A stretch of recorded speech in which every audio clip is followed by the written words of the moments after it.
lecture is concerned. Thus, the topic of my lecture is financing higher education in India, and it will cover both the theoretical background as well as practical, or we can say empirical part of the financing of education, and focuses on financing higher education in the country like us.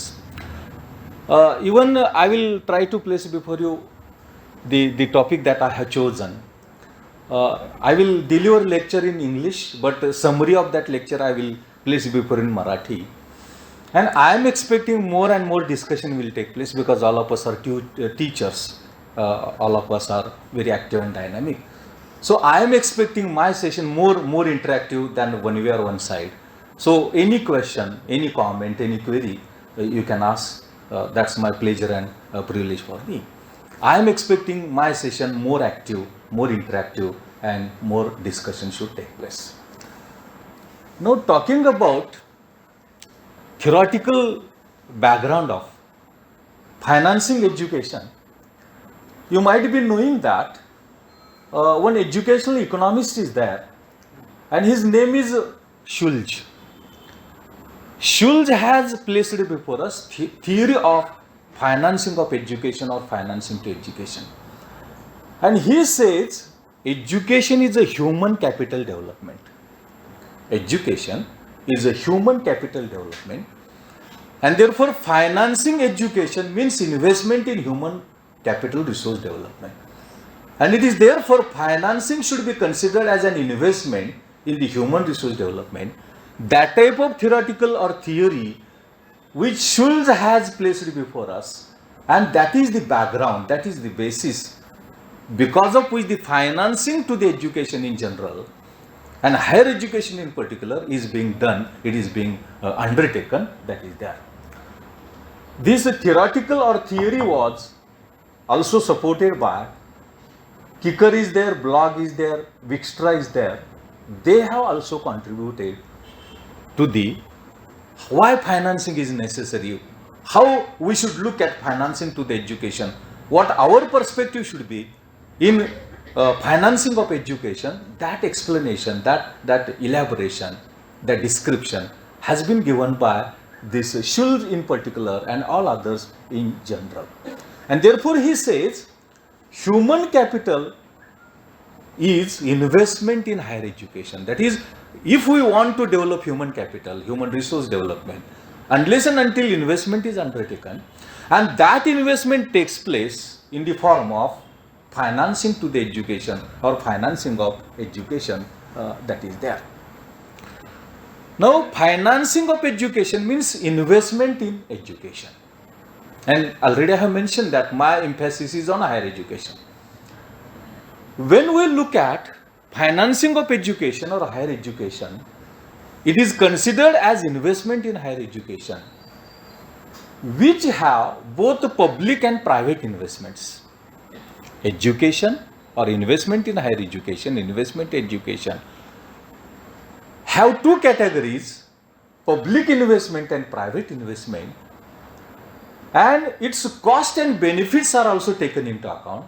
Cost and benefits are also considered, and cost of education comprise of direct and indirect, and also foregone income and fees, also productivity increase and subsidies provided. These are some of the things which are taken into account.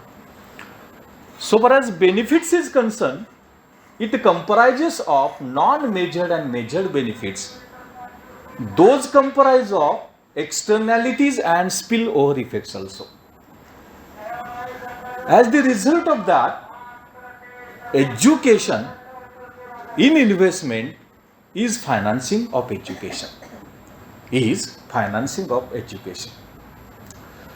Now, a little bit distinction is there. Private financing and public financing, or private investment education and public investment in education. And that disparity is private rates of return include cost borne by the students and benefits that flow to the graduate. But public rates of return includes cost and benefits borne by rest of the economy, rest of the society, and thus private and public investment financing are distinguished. These are two different terms that is necessary to be taken into account. Now, when we look at education, there is primary, elementary, secondary, higher education, etc., etc. There are number of studies in economics of education, and those studies reveal that there is a very close relationship, a very close associationship between higher education and growth of the economy.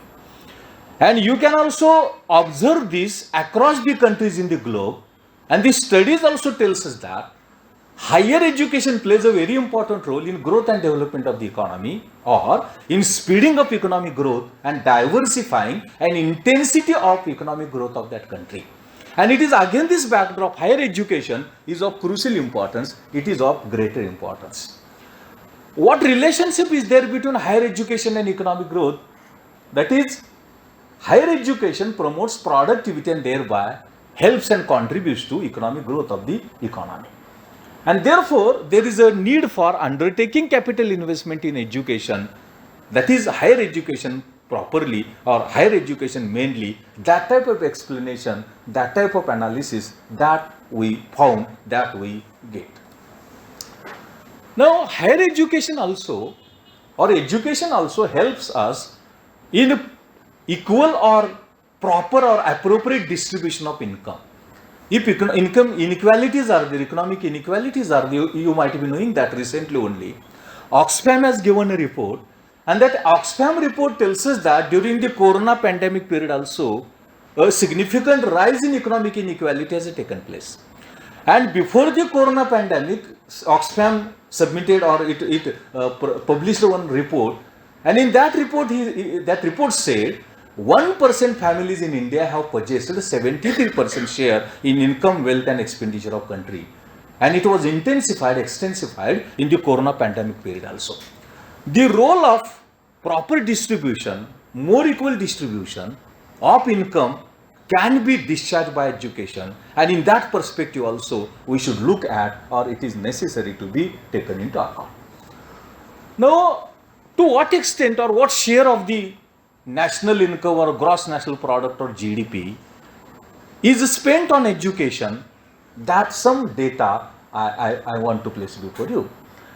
In developing countries, that is underdeveloped countries or backward countries, the proportion of expenditure or the share of gross national product spent on education was 2.3% in 1960, which slightly rose to 4.5% in 84, and further it was increased to during 60 to 84, a growth of 16.1% is observed.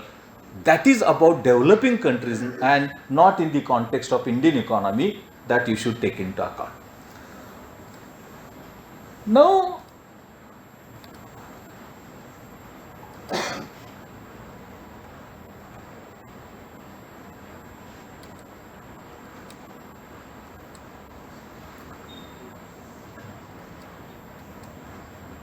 अरे विजय hang झालं हो ते आहे ना Mouse नाही हां okay okay okay okay okay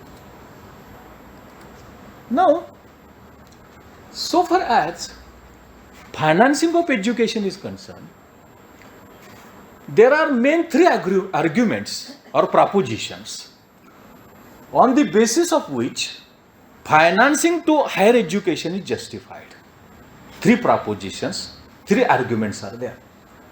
Number one is that when financing to the higher education takes place, financing to the higher education, especially public financing, that is government financing, that enables to derive benefits of externalities and spillover effects. Externalities, a category of benefits, those can be received, and spillover effects, some of the gains that can be derived from education, higher education. And for that reason, government financing, public financing to the higher education is of crucial importance, it is of greater importance. Supplementary to that, whatever employment, occupational opportunities, those are available, that can be extracted, that can be harvested with the help of education, higher education, and equality and equality of opportunity that can be brought about. That is equal distribution of employment and occupational opportunities that is enabled, that is facilitated, that becomes possible. It is because of financing of the higher education by the government. We may call it as a public financing of higher education. And therefore, that is one of the justifications so far as financing of higher education is concerned. Supplementary to that, what are the sources of financing, especially higher education? Mainly, there are three sources of financing education or higher education. Number one is government or public subsidies. Whatever grants those are being extended, whatever grants those are being given by the government, that is a source of financing to the education in general and higher education in particular. Supplementary to that, recently nowadays, especially after World Trade Organization set up and the conversion of GATT into WTO, private financing has become of crucial importance as well. And in the private financing, the sources are fees collected from the students, research and consultancy projects, and also sale of the services which are being provided by the educational institutions. Those are some of the private sources of financing of education that is there. And thirdly, a combination, private and public, combination of the sources are exploited, are utilized, extracted, so far as financing of the education in general and higher education in particular is concerned. Now, higher education is a global phenomenon and it is not restricted only to the country like us. And therefore, one General Secretariat of Gulf Corporation Council, Al Awad, and he has studied how the financing of higher education takes place or it should take place. And on the basis of his study, he has suggested or he has summarized there can be in all 5 different sources of financing higher education.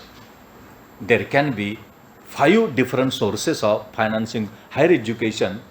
Number one is government funding, that is public financing.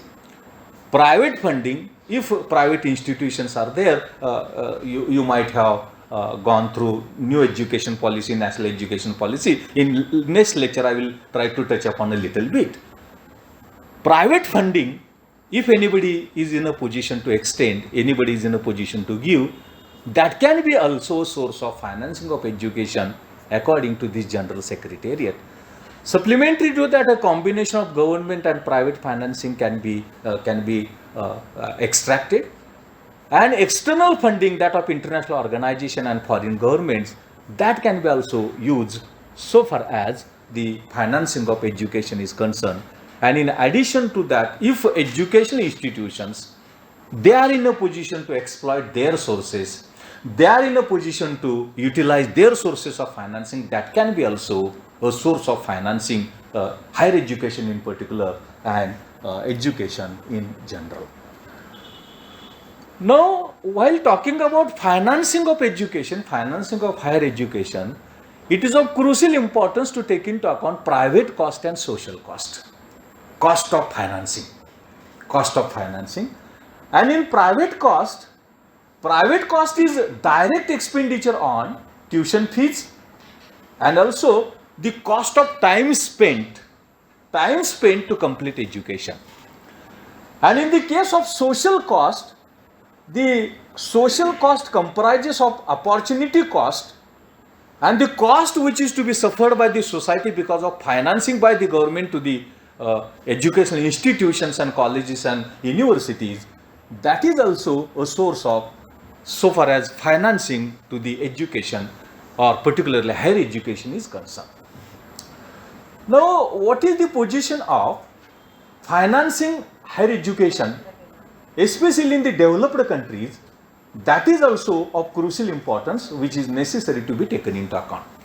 Financing education is broader and financing higher education is narrower, because higher education is part and parcel of total education system, total education.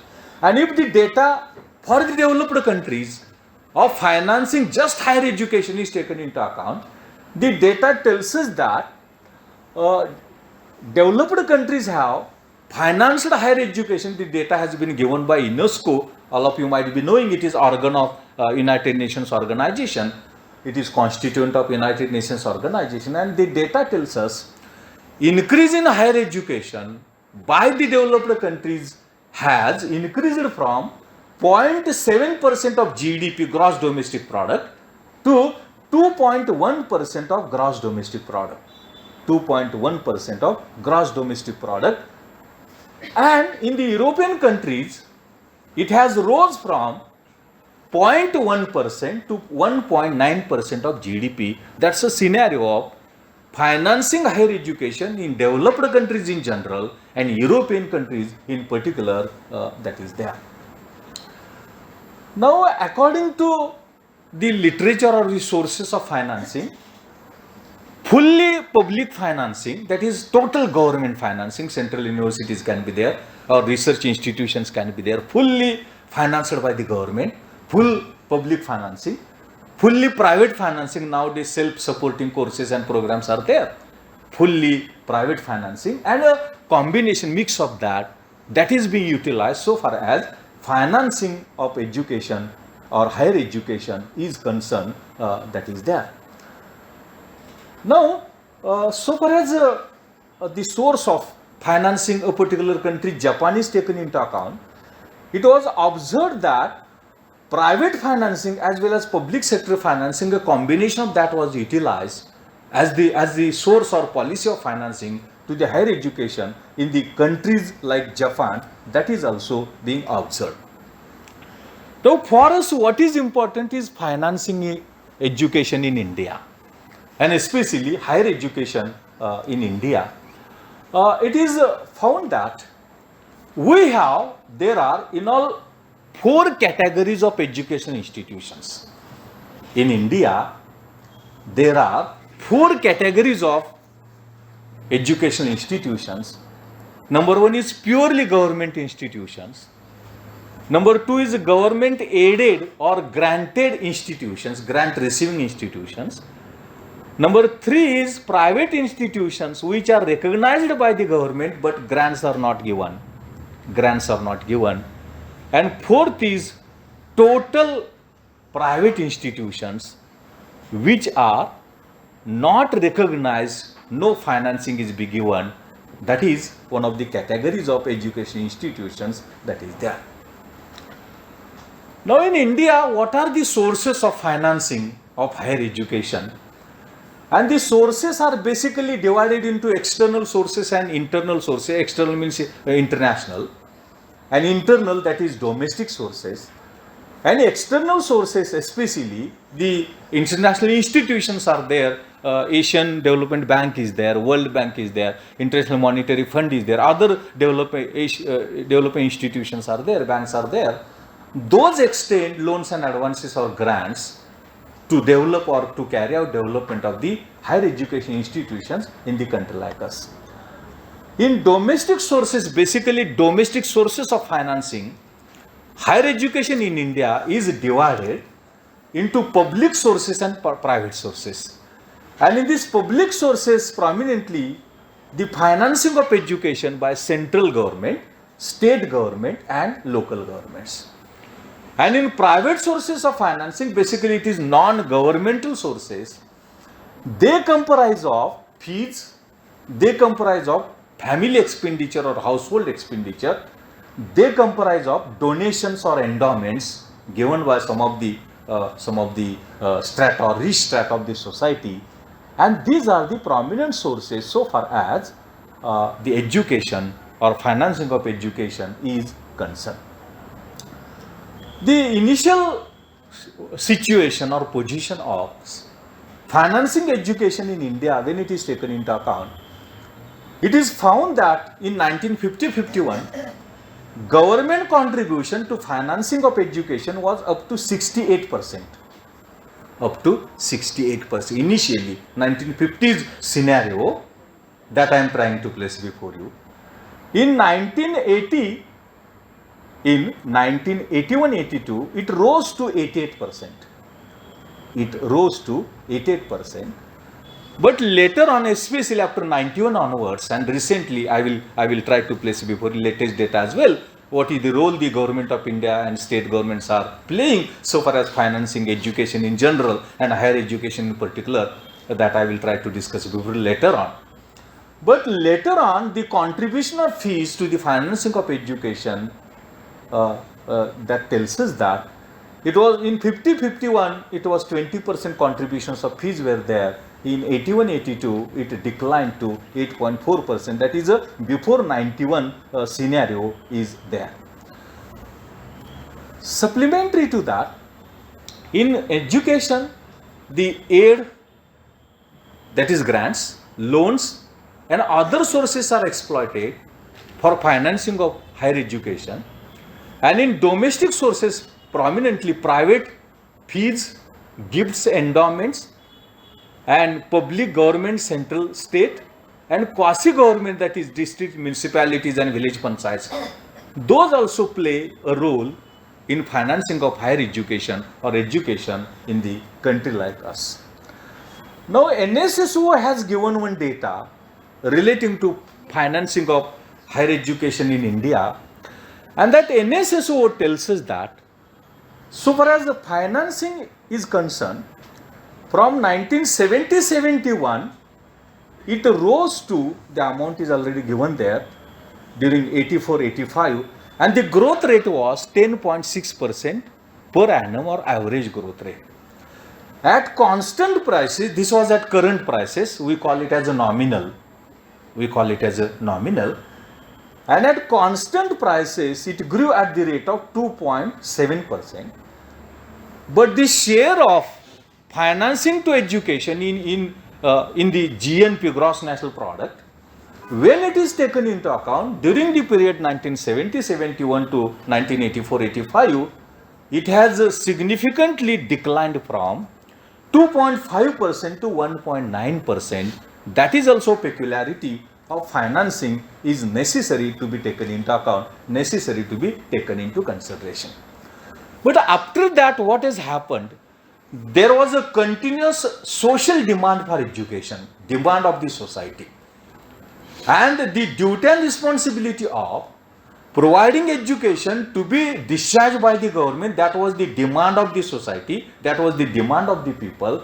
And consequently, because of increase in social demand for education, government policy towards education and quality education, and especially the use of manpower or human resources for economic development of the economy, there is a growing demand for financing to the education by the government that is taking place. In addition to that, there is a provision in the Constitution of India of financing education. List 1, it talks about the duties and responsibilities of Union government. List 2, that is state governments, and list 3, concurrent functions, both central and state governments can perform. And education is both in central list as well as central government as well as state government jurisdiction that is there. So far as central government is concerned, central universities and central or national level institutions, their financing is expected to be discharged, expected to be given by central government. And the state level institutions, colleges and universities, their financing is expected to be given by state government. That provision is there so far as education financing is concerned. Now, while talking about financing of education in India, all of us know India is a planned economy, plan is prepared and it is being implemented. Previously it was Planning Commission, now it is Niti Aayog. And in financing, there is a planned expenditure and non-planned expenditure. There is a planned expenditure and non-planned expenditure. And this planned expenditure to be met by providing financing by the Planning Commission. Planning Commission extends grants, provides grants, and through those grants it is expected to meet the planned expenditure that is there. This planned expenditure is basically capital expenditure on the infrastructure, on the building. That is a planned expenditure. And in unplanned or non-planned expenditure, basically it is recurring expenditure. Expenditure for the recurring activities or recurring items that was expected and desirable so far as plan is concerned. I have some data that talks about how the financing has taken place in the country like us. Now take example, in fourth 5-year plan,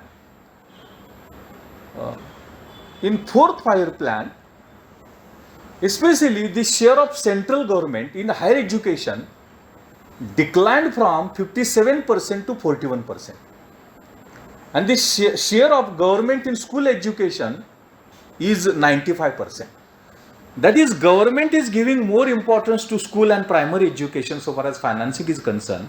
But to that extent, the attention paid towards higher education has a declining trend. That one of the trend that we observed so far as financing in India by the public or government is concerned. Now in the first 5-year plan, plan expenditure on education was 7.86%. It was 7.86%. But in sixth plan, it has declined very significantly to about 3%, 2.59%.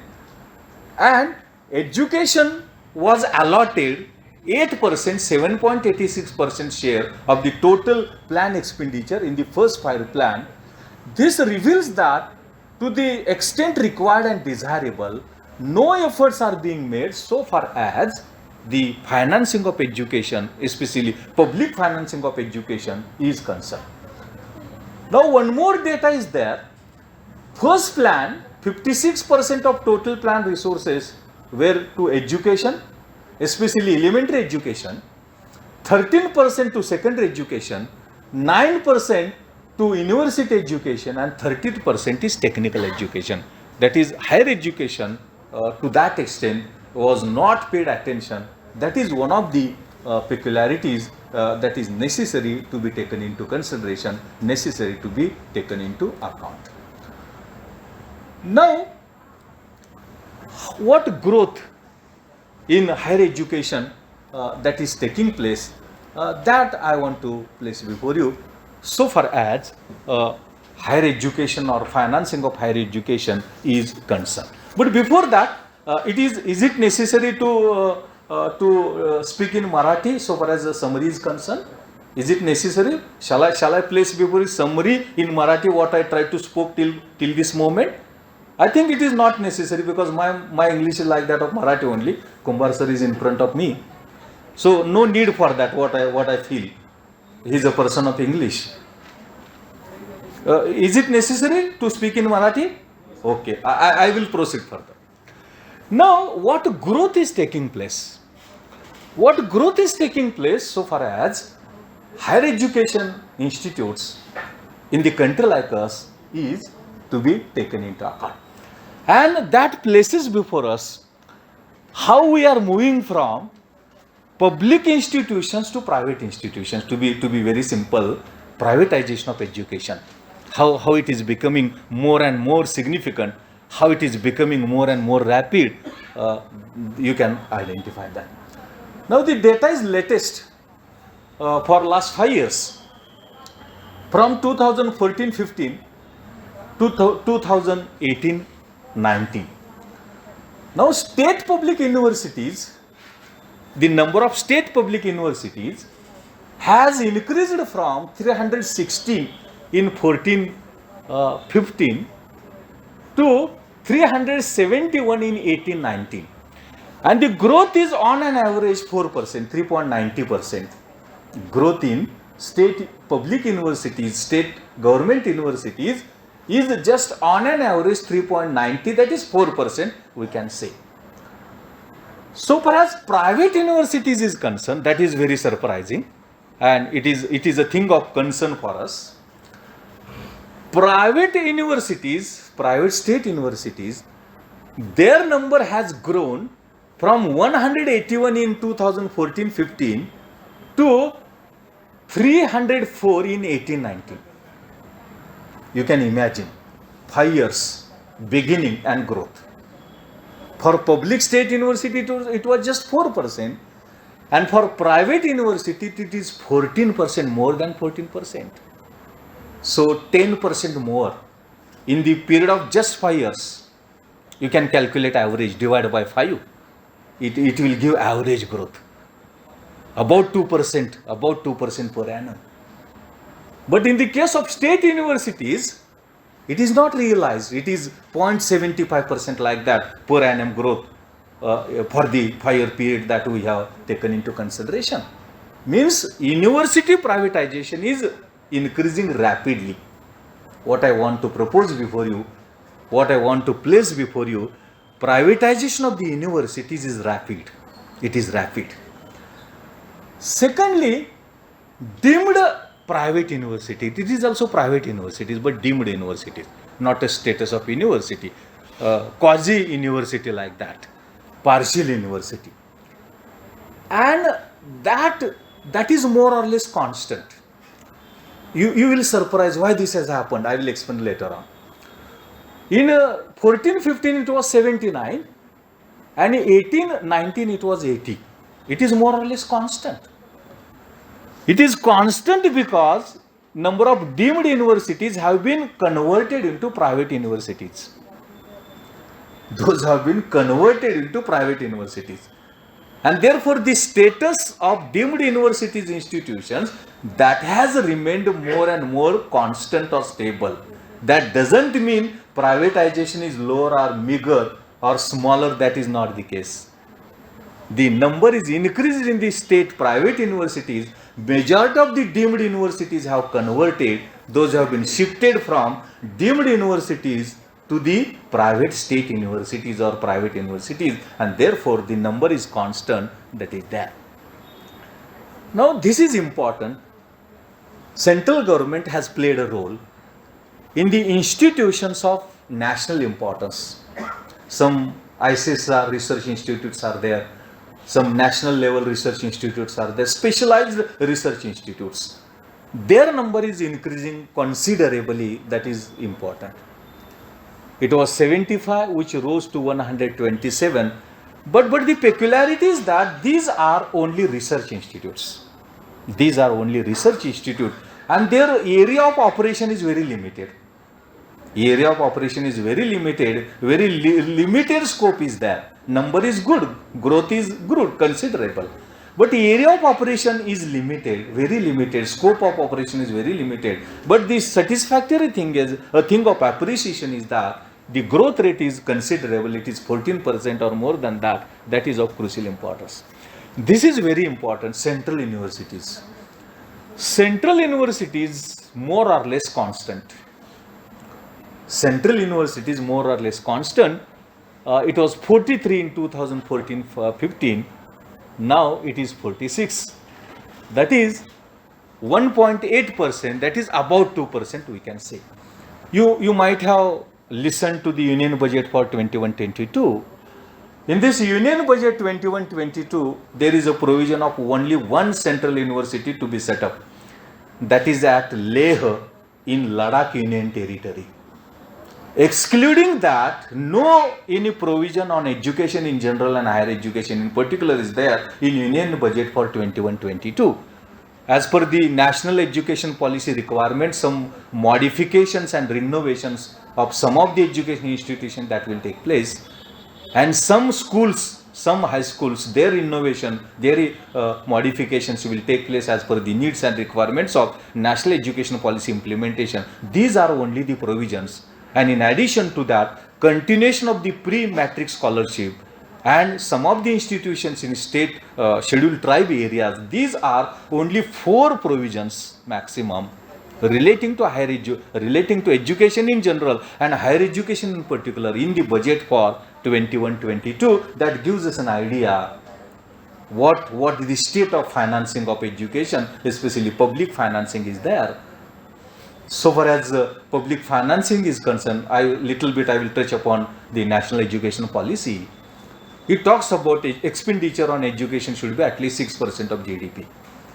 It was recommended in 1968 by Kothare Commission, and Chhatrapati Shahu Maharaj 100 years back he suggested expenditure on education should be at least 5% of total income or GDP, state GDP, like that.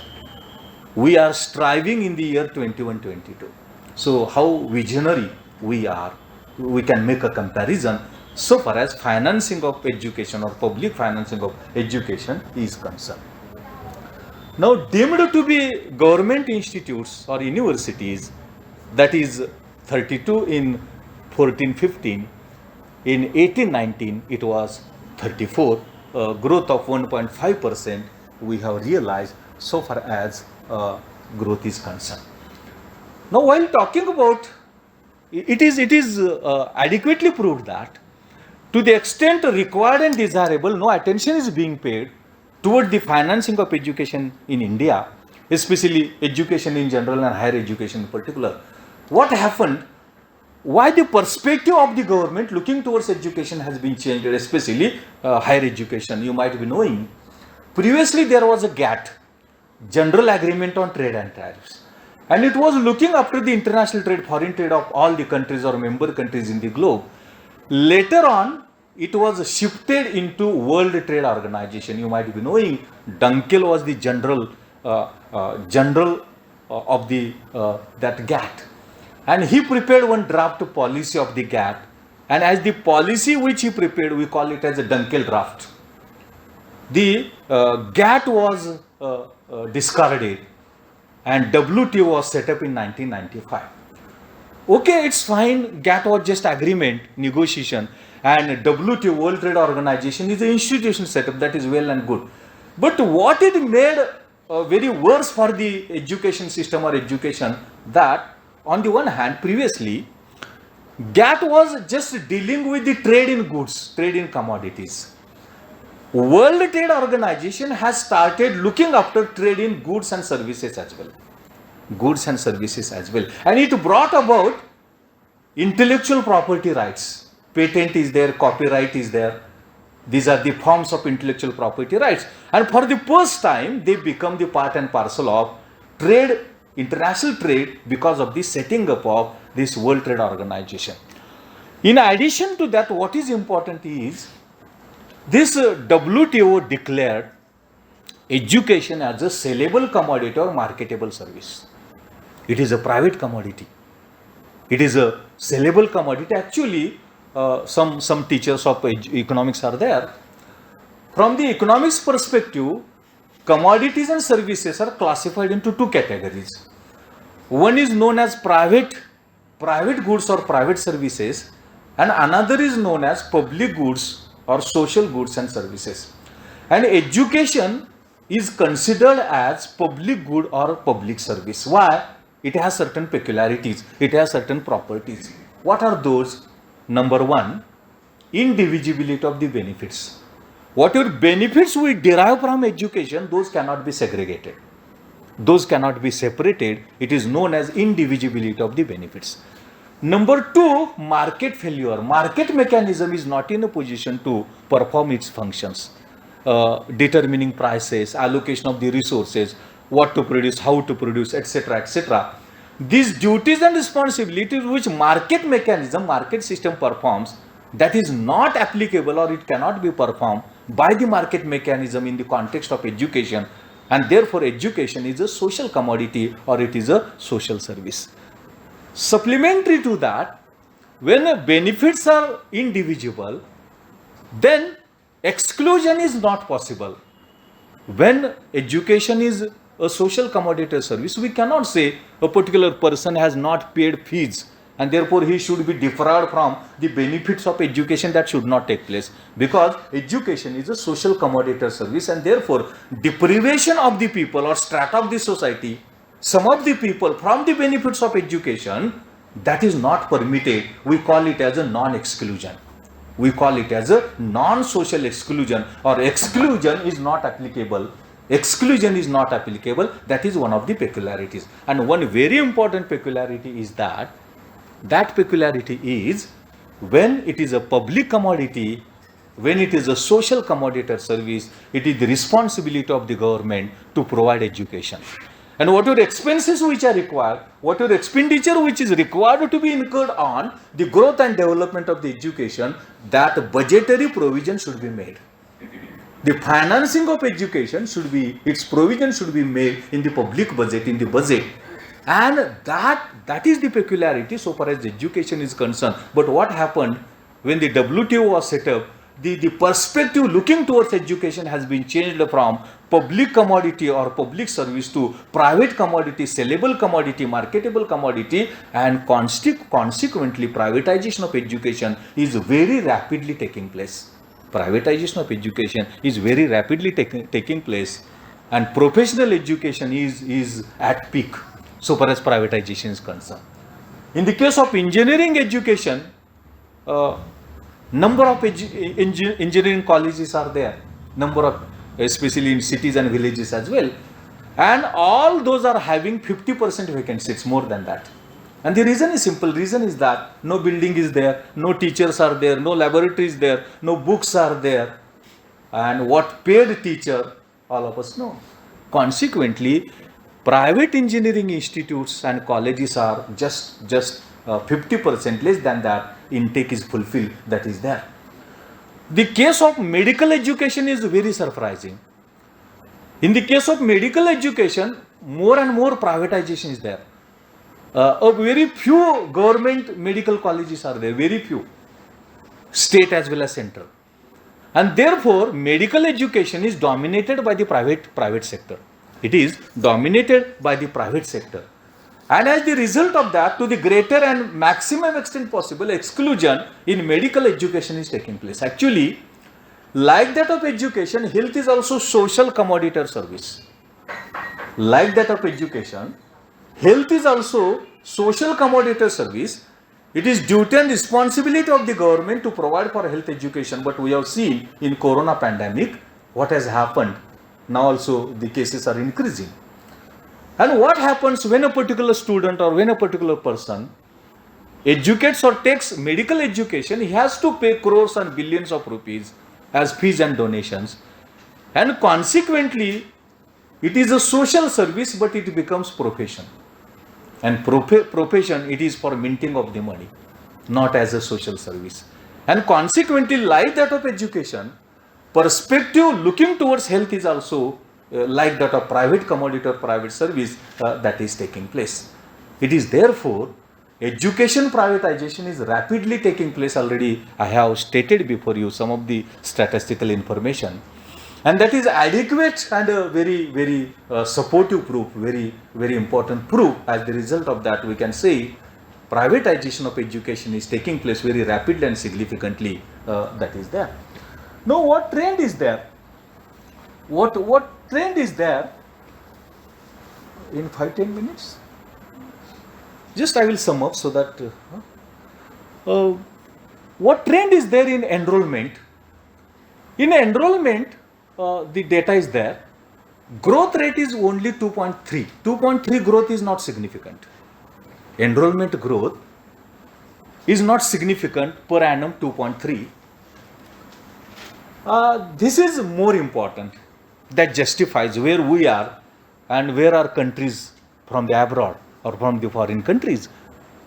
We can see that actually this data is back. It is not updated data. Even it is adequately proved that so far as enrollment in education, higher education is concerned, we are very much lagging back. We are very much lagging. You can look at the data for 2003 is there. Latest enrollment ratio for India is 26%. For country as a whole, and for the state of Maharashtra, it is 30%. The data for 2002-03 adequately proves that we are lagging behind so far as enrollment in higher education in India is concerned. For 2002-03, India was just 12% gross enrollment ratio. And for Australia, it was 74%. You can make a comparison. It was 74% for Australia, and we were at only 12%. Then in China, in France it was 56%, in Germany it was 51%, in UK it was 64%, in America it is 83%. So enrollment ratio, we are very much lagging behind. That is there, that is very important. One more thing that I want to place before you.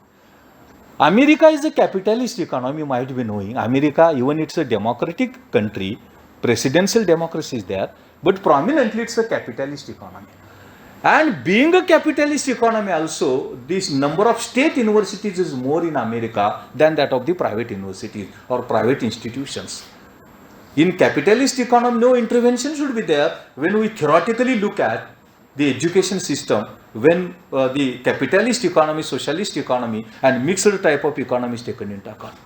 But it is found that in America, a capitalist economy, major number of state universities are there. This means that the role of the government in growth and development of education in general and higher education in particular is of crucial importance, and therefore we are lagging behind so far as that growth is concerned.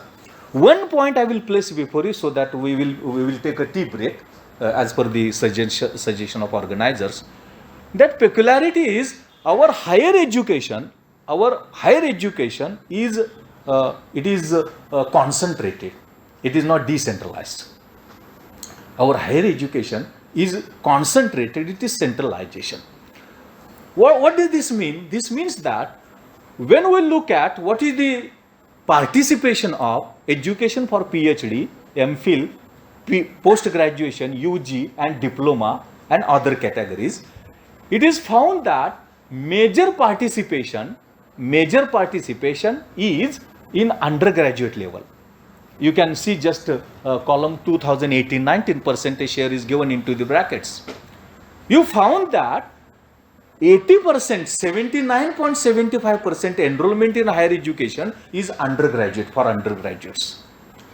For postgraduates, it is 11%, 10.80%. For research, it is less than 1%, MPhil and PhD, less than 1%. And for diplomas, it is also, diploma, it is good, 14%, but others, certificates and other, it is less than 1%. What the point which I bring to your notice is that enrollment in higher education in India is concentrated up to undergraduate level only.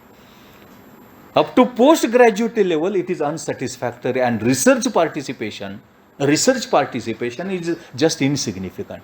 In the foreign countries, post-graduation and research participation is significantly higher because the research plays a very crucial role in industrial development, service sector development, and consequently development of the overall economy of that country. But to that extent, our participation in research is just insignificant. It is considerable, or it is lower or meager up to post-graduation. It is up to undergraduate. Maximum participation in higher education is concerned, and that requires to be taken into consideration. The further scenario that I want to place before, what is social dimension of participation of higher education or enrollment in higher education, all those remaining issues that I will try to touch upon in the next lecture so that we can. Financing higher education in India and prominently growth in higher education that is taking place. And the point which I am trying to communicate is that how the privatization of education, higher education is taking place, and how public institutions, their growth is mild and insignificant. That is the point that I wanted to place before, or trying to place before you. And more importantly, how our higher education is concentrated. It is not decentralized. How it is not decentralized, that also point I am trying to place before you, because of the total enrollment in higher education, maximum enrollment is in up to undergraduate level. It is up to undergraduate level. Post graduation, okay, it is fine. Consider just 12%. It is not significant. And diploma, it is good. It is 14%. In research, just insignificant, less than 1%. And I have mentioned that there are a number of research studies in economics of environment, education, and those adequately prove that the countries in which research has been developed, participation in research is significantly greater and higher. Those have emerged out industrially developed countries on the one hand, and economically and rapidly developed countries on the other. The point is that research education, post-graduation education, its development is of crucial importance, but that is lagging. That is not there. That is one of the peculiarities of growth in higher education in the country like us is there. Now all of us know, we say diversity in India is peculiarity. But diversity in India can result in exclusion and discrimination, education in general and higher education in particular. And therefore it is also of crucial importance how the disparities are there across the social groups. So far as enrollment or participation in higher education is concerned, that is also necessary to be taken into account. Take example, if only the average is taken into account, no all other details are necessary to be taken into account. But the comparison will enable us that participation of general category students have declined. Even though it is higher, have declined from 49% to 43%, and on an average, participation in higher education is 46%. But the situation of socially deprived communities is a thing of serious concern. That actually I wanted to place before you. How the disparities are there and how the growth is very mild and insignificant. That is of crucial importance, which is necessary to be taken into consideration. Take example, for scheduled caste communities, only enrollment is 14%. And if the disparities are taken into account, 46% and 40%, a wide gap is there. A wide gap is there, and that disparity should not be there actually within the perspective of constitution when we look at education in general and higher education in particular. The situation of scheduled tribes is worst. It is just worst. It is just 5%. It is just 5%. And for OBCs, it is 34%. A gap is there. Even it is good, but gap is there. No parity or equality is there. This reveals that the deprived community should be paid a special attention, increase the attention, so as to bring about parity in participation in education in general and in higher education in particular. That point I want to place before you. That point I want to bring to your notice. Supplementary to that, what is the participation of Muslims and minority? That is also a thing of serious concern. Because for the case of Muslims, only on an average 5% participation is there in higher education. 5% on an average. Wide fluctuations are there. 5.24, 4.87, 490 like that. On an average just 5%. And for minorities, it is worse than that of Muslims as well. It is worse than that of Muslims as well. It is just on an average 2% participation. Just you can imagine. This is also area in which increased attention is required.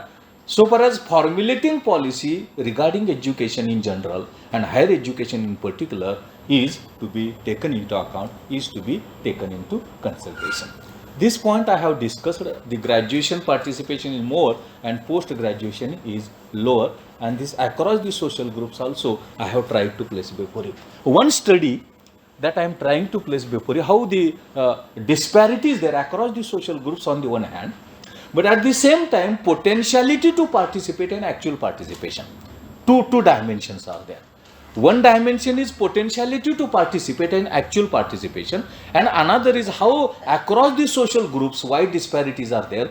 Both have been incorporated in one of the studies which was carried out by Basant and Sen, Professor Basant and Sen.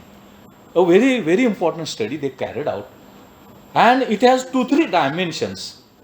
For the age group 23-35, for the age group 17-29, APJ Abdul Kalam was saying India is a young country, and he wrote one book. By 2020, India will be economically supreme country, and he was asked a question: how it is possible that India will be economically supreme country? The justification that APJ Abdul Kalam gave, that was India is a young country in the age group. This 17 and 29, more than 62% population is there, and it is the engine of growth. It is human resource which can be exploited and utilized. As the result of that will convert Indian economy from developing economy to economically supreme country. That was his justification. In this perspective, it is of crucial importance to see how the potentiality to participate in higher education is there and what actual realization or actual participation in higher education in general and across the social groups as well. Take example, what is potentiality and what is actual participation? Just I am trying to place before you for the age group 17 and 29, that is for young India. Actually, the total potentiality to participate in higher education in India is 40.42%. Actual potentiality to participate in higher education for nation as a whole, for the country as a whole, is 40.42%. But actual participation is, here you can see, 10.44%. Potentiality is 40.42% and actual participation is 10.44. That is a gap of 30%, you can imagine. Potentiality and actual participation, a gap of 30%. It is very significant. Very significant, and in that direction there is a need for incorporating policies in the education. But what is happening, I will later on try to place before you the piece of information relating to that. Now across these social groups, take example, for scheduled caste, potentiality is 43%, 42.81, and actual participation is 6.43%. Potentiality 42.81% and actual participation 6.43%. Again, a gap, a significant gap, a wide gap is there. For scheduled tribes, potentiality is 34%. It is just higher education in the age group 17 to 29, and actual participation for scheduled tribes is 4.23%. A wide gap is there. Then for minorities, you can consider Muslims. For Muslims, participation, potentiality to participate is 43.46% and actual participation is 6.26%. Likewise, for minorities, potentiality is 37% and actual participation is 14%. This is adequate proof that a wide gap is there. A wide mismatch is there in the potentiality to participate in higher education and the actual realization or actual materialization of participation in higher education. That is very important thing. It has a policy significance. It has a policy implication. Whether that has been incorporated in the coming policy or not, that I will try to place before later on. Now this talks about gender inequality and gender inequality. For example, 95, that is 5% is there. In the case of ST, it is more. In the case of scheduled tribes and total, in general, it is 95%. Then, what is required? This talks about how the gender disparity is there in teacher community. And you found a eye-opener scenario, how the female teachers are being deprived. That data is adequately proved. Take example for professor and equivalent post, that of director. Only 35% participation of the females is there. Only 35%. And on the contrary, for visiting teachers, participation is 73%. You can see our perspective. Then for assistant professor, participation 69% on an average I have calculated, and for associate professor it is 56%. On the contrary, temporary teachers it is 93%. You can see, really it's an eye-opener data. Still, male-female discrimination is there, gender discrimination is there, and we should be unbiased. We should be unbiased. All are equal, male, female. But it is not being observed. For temporary, it is 93%. For visiting, it is 74%. For assistant professors, it is more. But for professors and associate, it is lower. For professors, just 35%. That is also a discrimination. We should say gender discrimination. We should take into account so far as higher education is concerned. Now, I was talking about financing to higher education, and I also gave reference. Kothare Commission in 1968 recommended 6% of GDP education on higher education. If inflation rate is taken into account, what was the rate of inflation in 68 and the rate of inflation in 2021? In that proportion, there is a need for increasing expenditure, government expenditure on education. Even at this moment also, we couldn't reach to the 6% of GDP, and this is the data. This is the statistical information. And this statistical information reveals that, take example, the data is for 2018-19. Both central government and state government spending on education, not on higher education. Higher education part of education.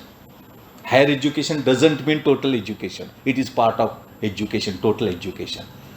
On education, both central government and state government spending only 3% of gross domestic product. 3% of gross domestic product. And in 68, Kothari Commission suggested, recommended, it should be 6% of GDP. But in 18-19, we have 3% of GDP, both of central government and state. It is not just central government. Both central and state, that is very important. In addition to that, when we look at health as a social service or public good, what is spending that is being done, that is being undertaken by the government, and it is just dismal 1.5% of GDP on health. And all of us know corona pandemic has given us lesson how public health sector is collapsed during corona pandemic. And the contrast was there, our health sector is dominated by private sector. Specialty, multi-speciality, exclusively specialty hospitals are there. But as soon as we reach in the hospital, 1 lakh rupees are required for just registration of patient. All other fees and charges are different. On the contrary, in public health sector, no doctor is there, no bed is there, no building is there. And during corona pandemic, treatment it was required to be given in public health institutions only. And private hospitals and doctors were not ready.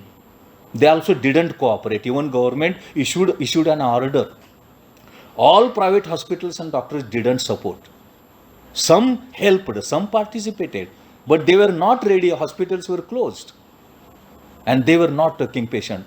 Actually, public health is necessary to be done. Even I have data, and that data talks about in the developed countries also public health sector is dominant. In America, England, even though those are capitalistic, I am having that data. But in the country like us, public sector is insignificant so far as health is concerned, and private sector is dominant. And during corona pandemic, private sector didn't help in the treatment and whatever it was required to play a role in the corona pandemic. This gives us a lesson. This is an eye-opener that public health sector should be strengthened. And therefore, in the budget for 21-22, in that direction, some efforts have been made, but not up to the mark, not to the extent required and desirable. And there is no any provision regarding control and monitoring of health private sector or private health sector. That is also peculiarity so far as health sector is concerned. Now, this talks about the state of higher education in Maharashtra, and it is found that gross enrollment ratio in higher education 31% for the 17-18. For scheduled caste it is 31%, 30.6%. For scheduled tribe it is 15.1%. And prominently number of universities and colleges are there. Female participation is 45% of the total enrollment that is there. This is expenditure on education in Maharashtra. Expenditure on education on an average 23% of total education, total expenditure is incurred on education, and prominently it has a rising trend in the coming last years 18-19 and 17-18 like that. That is a scenario of higher education in Maharashtra. Now, what I wanted to talk about the financing of higher education. Some of my observation that I will place before you, then what policies required that I will place before you, then I will switch over what is the future of higher education, and that future of higher education that I will try to touch upon a little bit. Now, what has happened? Very limited participation of government is there in education in general and higher education in particular.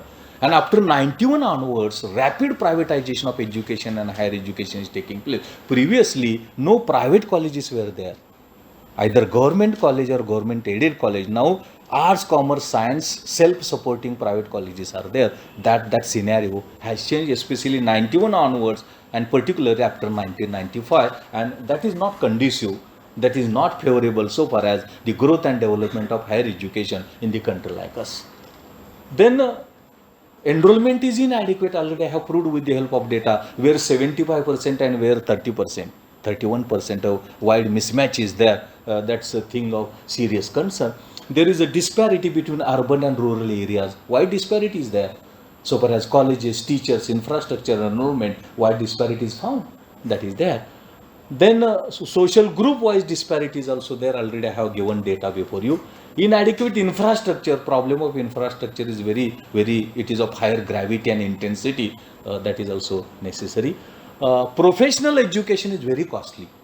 You can see engineering fees in lakhs of rupees, medical fees in millions of rupees, in crores of rupees, in billions of rupees when donations are taken into account. It is very costly, and for the common people, it is rather impossible, I would say. Then understaffing is a very big problem. In the case of self-supporting, very inadequate staff, and supporting also inadequate staff is there. Understaffing is a very crucial problem. Supplementary to that, the change in perspective of the government looking towards education in general and higher education in particular. After 91 onwards and WTO onwards, government is looking towards education as a private commodity or sellable commodity or marketable service, and therefore more and more privatization. More the privatization, more the exclusion, and that growth is not conducive for the society as a whole. We call it as inclusive growth of education that cannot be expected, that cannot be realized, or that cannot be impossible, or that cannot be possible. That is there. That is happening so far as higher education is concerned.